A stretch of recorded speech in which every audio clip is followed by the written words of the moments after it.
तक महादेव की भक्ति से अर्जित पुण्य तुम्हारे पापों का प्रभाव क्षीण करते रहे, परंतु मुझे 11 मास तक बंदी बना रखने के महापाप से तुम्हारे समस्त पुण्य समाप्त हो गए हैं। यहाँ गिरे मेरे प्रत्येक अश्रु ने तुम्हारे विनाश की नींव को और सुदृढ़ बनाया है।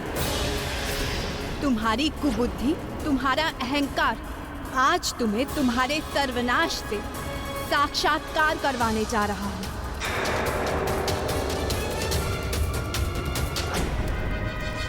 मेरा नहीं, उस वनवासी का होगा सर्वनाश, जिसके संहार के लिए महादेव और ब्रह्मदेव के वरदानों के अतिरिक्त उस महाविनाशक शक्ति को जागृत कर अपना साथ देने के लिए विवश कर दूंगा। वो महाविनाशक शक्ति उन त्रिदेवों ब्रह्मा, विष्णु, महेश तीनों की शक्तियों से मेरा रक्षण करेगी।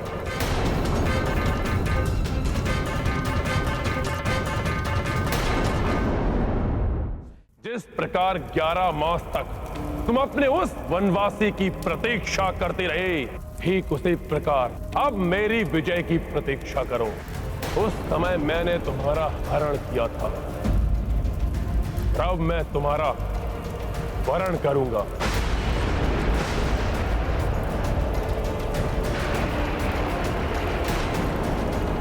स्वयं अपनी मृत्यु को निमंत्रण दे रहे हो तुम मूर्ख। अब तुम्हें मेरे विरुद्ध कुछ कहने या मेरे अपमान और तिरस्कार सहने का अवसर भी नहीं प्राप्त होगा। जाओ। जैसे कोई स्वयं अपने काल की आहट सुनकर स्वयं ज्वालामुखी के मुख में प्रवेश कर जाए, जैसे कोई वन्य जीव सिंह का आखेट बनने के लिए उसके समक्ष प्रस्तुत हो जाए, उसी समान रणभूमि में तुम मेरे स्वामी श्री राम से अपने संहार के लिए जा रहे हो।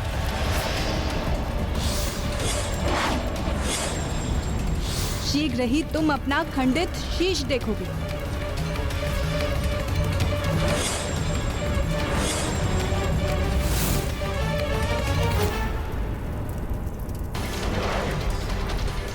उसी समान रणभूमि में तुम मेरे स्वामी श्री राम से अपने संहार के लिए जा रहे हैं।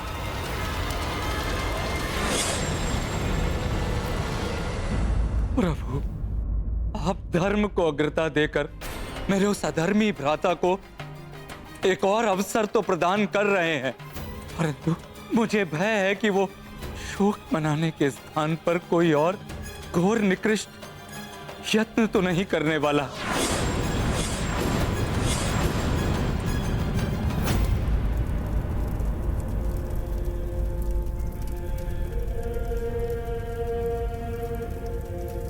यदि सबकी मान्यताओं के आधार पर मैं ये स्वीकार कर भी लूं कि वो हनुमान शिवांश है,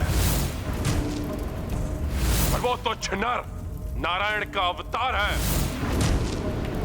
तब भी उनसे टकराने के लिए एक अमोघ दैवीय शक्ति होगी मेरे पास, जो सदैव मेरी रक्षा करेगी। मैं माता तारा देवी को प्रसन्न करूंगा, उनकी निश्चित पूजा करूंगा मैं।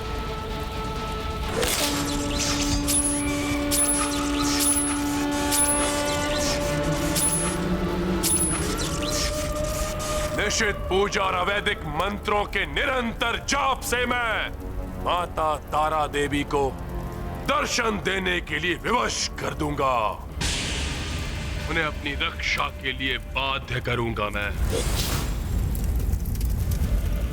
फिर देखते हैं कि वो हनुमान और वो तुच्छ नर किस प्रकार युद्ध करते हैं मुझसे।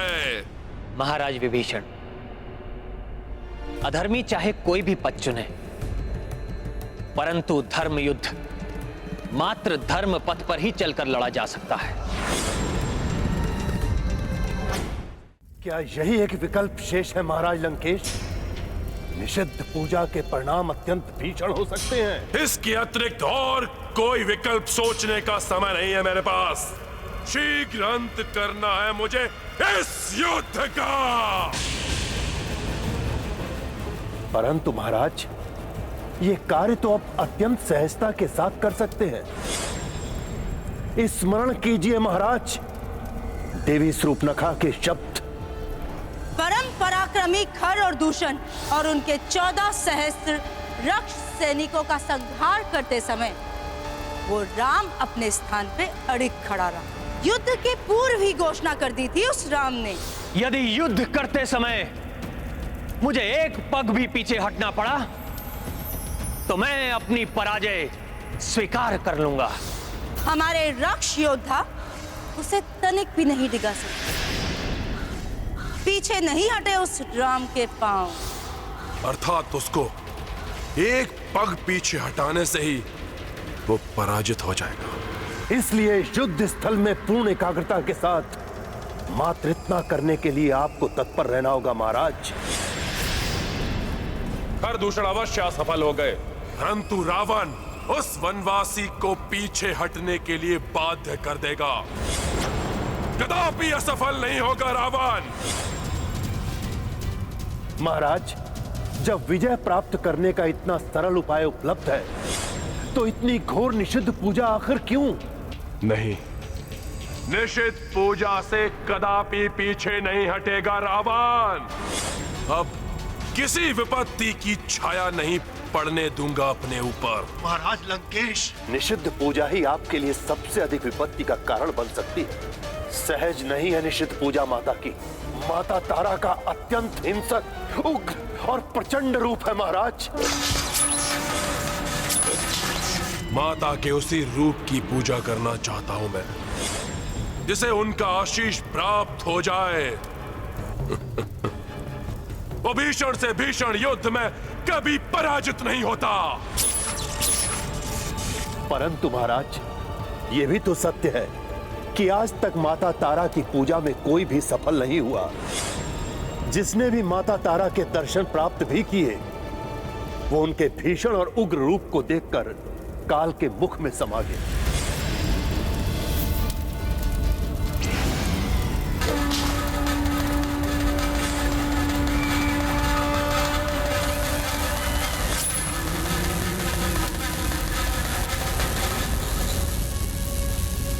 मृत्यु की आशंका से भयभीत होना स्वभाव नहीं है मेरा, और प्राण खोने का कोई भय नहीं है मुझे। और यह भी ज्ञात है मुझे कि संकटों का सामना किए बिना कभी भी कोई लाभ प्राप्त नहीं होता।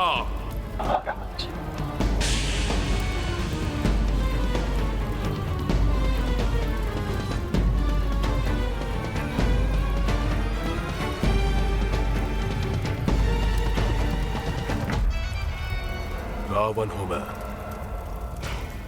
अपनी भक्ति से महादेव और ब्रह्मदेव को भी प्रसन्न कर चुका हूं मैं, और आज माता शक्ति को भी प्रसन्न करके दिखाऊंगा मैं।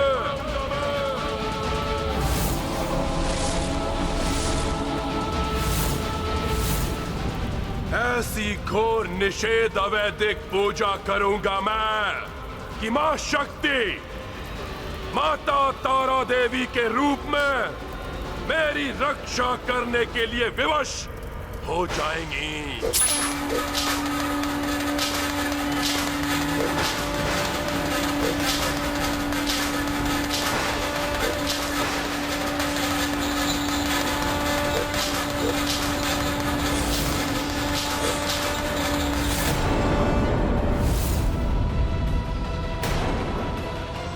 अति आत्मविश्वास और अहंकार व्यक्ति को पतन की ओर ले जाता है।